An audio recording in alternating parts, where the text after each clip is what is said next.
São 7 horas e 21 minutos e nós já estamos, neste momento, com o assessor consultor econômico da Associação dos Prefeitos do Estado do Ceará, APRESE, José Irineu, aqui nos estúdios do Jornal Alerta Geral. Irineu, seja bem-vindo aqui aos nossos estúdios. Em primeiro lugar, agradeço a sua presença para esclarecer aos professores, à população do interior do Ceará que nos acompanha pelas 26 emissoras que nos retransmitem a partir da FM 104.3 e também pelas redes sociais do Ceará Agora.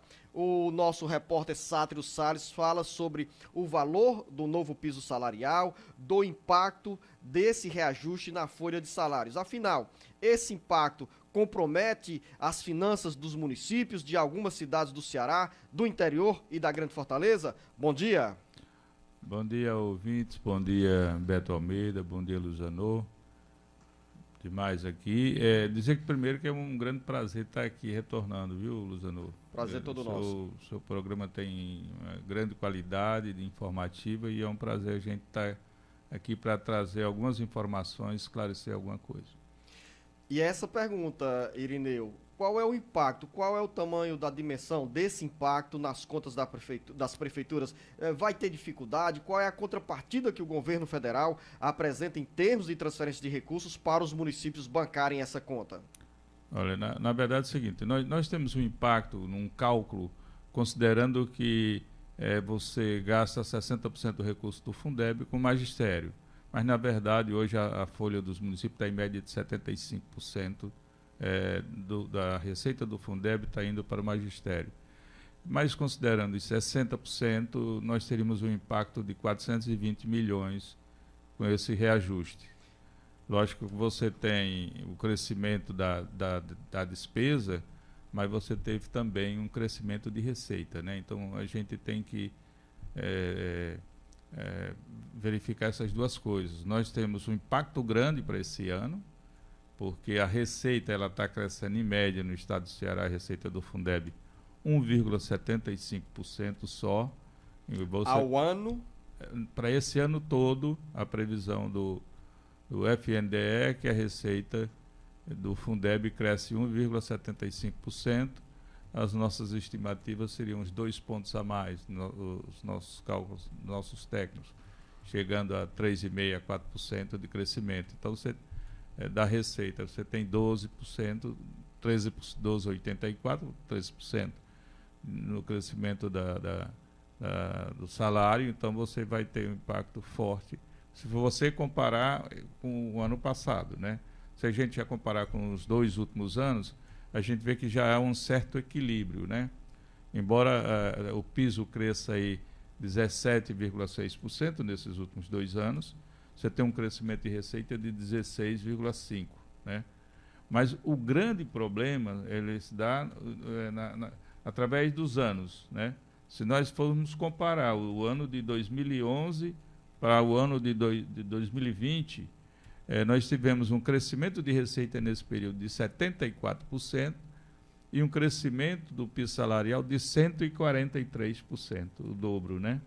74, 143 e ainda tendo que considerar, vamos supor, o crescimento da folha em função das vantagens dos planos de carreira, né? Então você tem o crescimento do piso e tem as vantagens do plano de carreira. Isso em quanto tempo? Em quantos anos? Isso de 2011 para 2020. Se a gente pegar assim, que a grande dificuldade, na verdade, não está nos últimos anos, é que foi sendo construído através dos anos. Nós estamos no Jornal Alerta Geral com o consultor econômico da Associação dos Prefeitos do Ceará, José Irineu Carvalho. Também no Jornal Alerta Geral, ao meu lado, o jornalista Beto Almeida. Doutor Irineu, bom dia. A pergunta que eu faço para o senhor é o seguinte: a Lei Nacional do Magistério, naturalmente, é considerada como um grande ganho para a categoria de professores. No entanto, diante desses reajustes, os prefeitos, os municípios e também os governadores que afirmam estar preocupados com o impacto disso na gestão fiscal e até no comprometimento em relação à lei de responsabilidade fiscal. Perfeito. Esse risco, de fato, existe? Ou seja, tem municípios que, por conta desse reajuste aí do piso nacional do magistério, corre o risco de realmente infringir ou de chegar naquele patamar crítico da lei de responsabilidade fiscal? Olha, através dos anos, nós tivemos um período da recuperação do poder de compra do salário mínimo, então, onde o salário mínimo crescia acima das receitas, né? E tivemos esse caso específico na educação, o caso do piso do magistério. Lógico que você tem aqui o limite de 54%, quase todo município no estado do Ceará está trabalhando ali no limite, né? Então, qualquer coisa que venha a mais, muita gente corre o risco de realmente desobedecer esse percentual de 54%. Agora, doutor Irineu e Luzenor, uma coisa que preocupa, que eu vejo, é o seguinte: os prefeitos e também os governadores, pelo que eu vi, estão solicitando mudanças nos critérios de reajustes dessa lei nacional que anualmente dá o valor do piso nacional do magistério. Isso não é uma coisa que preocupa, se é bom para prefeito e governador, porque naturalmente eles querem aí adotar um outro índice de correção que seria o INPC, que aí tem valores bem mais abaixo, mas não seria um baque na questão da valorização do professor como carreira profissional?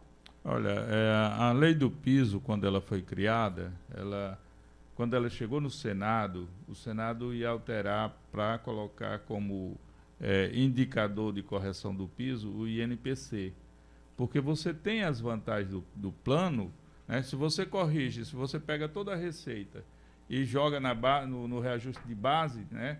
Cresceu a receita, cresce o piso, mas e as vantagens do plano de carreira você vai complementar com que receita? Você entendeu? Então, o presidente Lula, na época, em 2008, ele teve um compromisso de mandar para o Congresso um projeto de lei onde consagrava o INPC como o índice de correção. Porque o Senado ia alterar.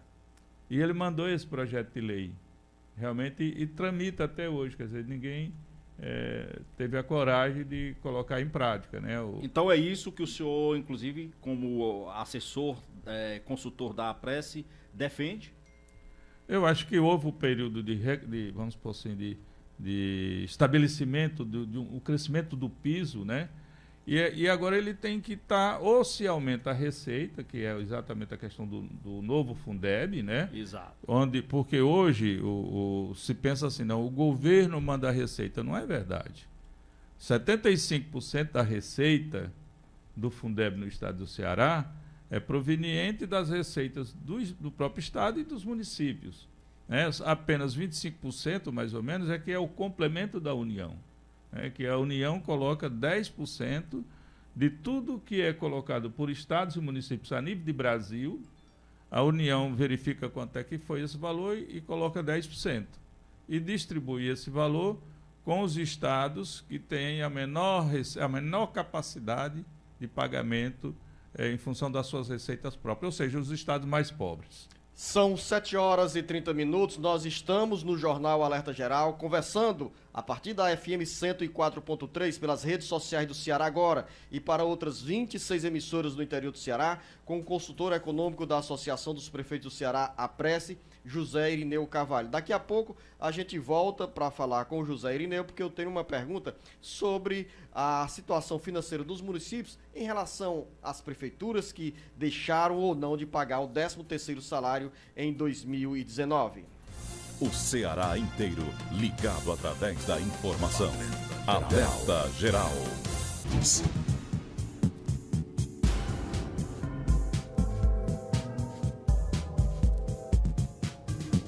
Alerta Geral.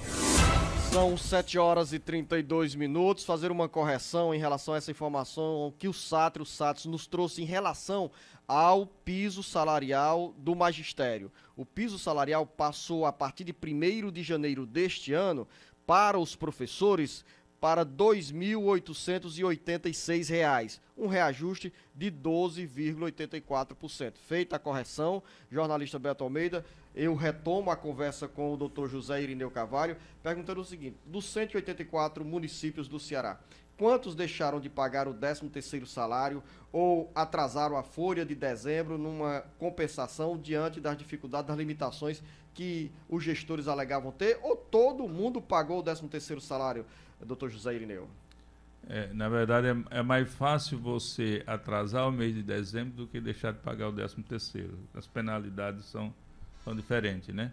Mas eu acredito que através desses anos todos de dificuldade, que o pessoal foi ajustando os seus gastos. Quer dizer, você tinha, se você fazia a despesa de capital chamado investimento, né? Você reduz o investimento e passa a gastar no custeio. Mas você começa a ter problema. Embora você pode até não atrasar a folha, mas você deixa de cumprir aqueles indicadores da Lei de Responsabilidade Fiscal.